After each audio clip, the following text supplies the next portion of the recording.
The first rays of dawn stretched across the Pride Lands, painting the vast savanna in hues of gold and crimson.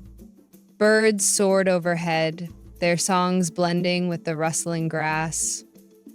The great herds moved in perfect harmony, while atop Pride Rock, a mighty figure stood, watching over his kingdom. Not Simba, but Mufasa.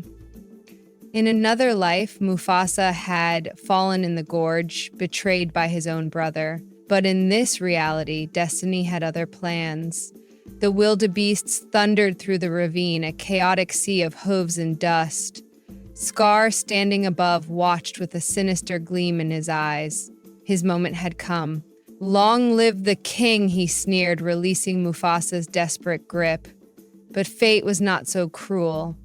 As Mufasa fell, his claws found a ledge, an outcropping of rock jutting from the cliffside. His muscles burned as he held on, his heart pounding like the stampede below. Scar's triumphant grin vanished. Before he could react, a deafening roar split the air. Zazu and Rafiki, they had seen everything. A blur of golden fur stormed the scene, the lionesses. Realizing his treachery had been exposed, Scar fled into the shadows, his plan crumbling around him.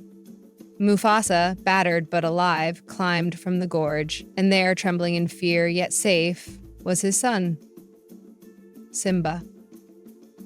The Pride Lands had been spared the reign of a tyrant. For now. Under Mufasa's watchful eye, Simba did not flee into exile. He grew strong, guided by the wisdom of his father. He learned the true weight of the crown, the responsibility that came with it. Scar had vanished, but his absence was no comfort.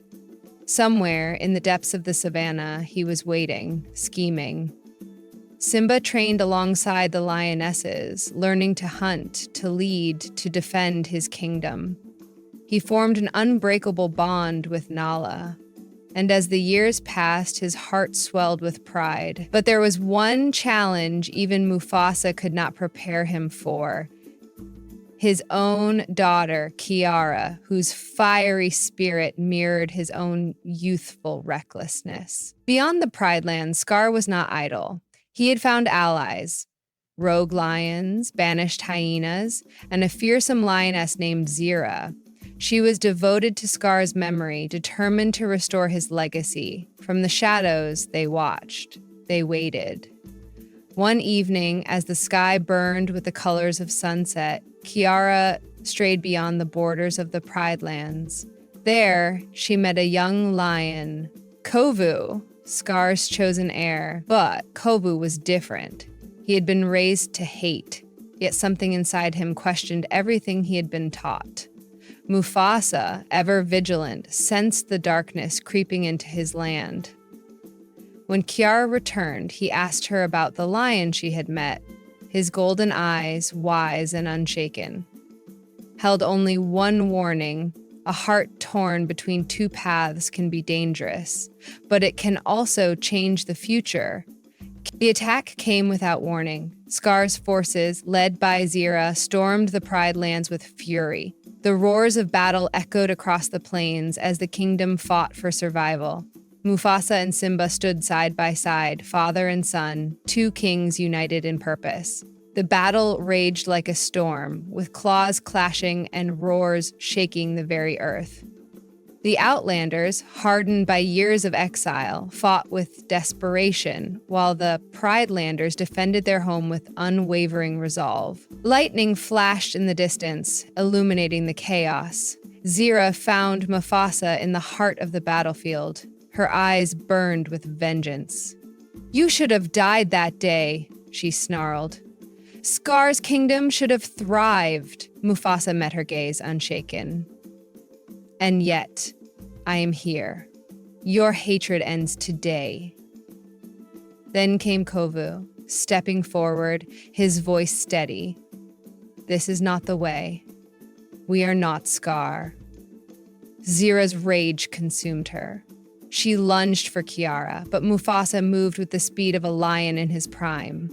Their struggle carried them to the edge of a roaring river. The ground beneath them crumbled as the storm raged above. One misstep, one moment of blind fury, and Zira was lost to the waters below, her scream swallowed by the raging current. With their leader gone, the Outlanders faltered. The battle slowed, the fighting ceased. Slowly, one by one, they lowered their heads in surrender. The war was... Time healed old wounds. The Outlanders and Pridelanders became one. And Kovu, once meant to be Scar's heir, forged his own destiny, not through conquest, but through unity.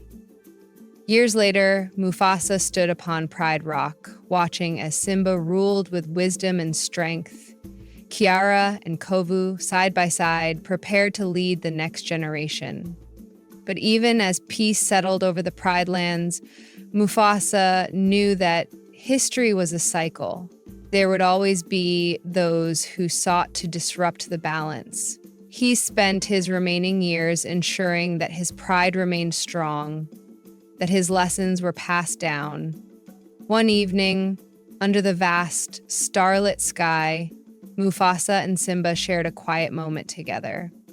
"Father," Simba said, "what if you hadn't survived that day?" Mufasa looked at his son, the once reckless cub who had grown into a wise and just king. He smiled, his deep voice calm. "Then the Pride lands would have lost a king but gained a warrior. You were always meant to rule, my son. You were always meant to lead." Simba nodded, understanding now what he had not before. Mufasa had not just survived for himself, he had survived for all of them. As the sun rose over the horizon, Mufasa stood tall, knowing that he had defied fate and won. Did you enjoy this alternate take on The Lion King? What do you think would have happened if Mufasa had lived? Let us know in the comments. Don't forget to like, share, and subscribe for more incredible what-if stories.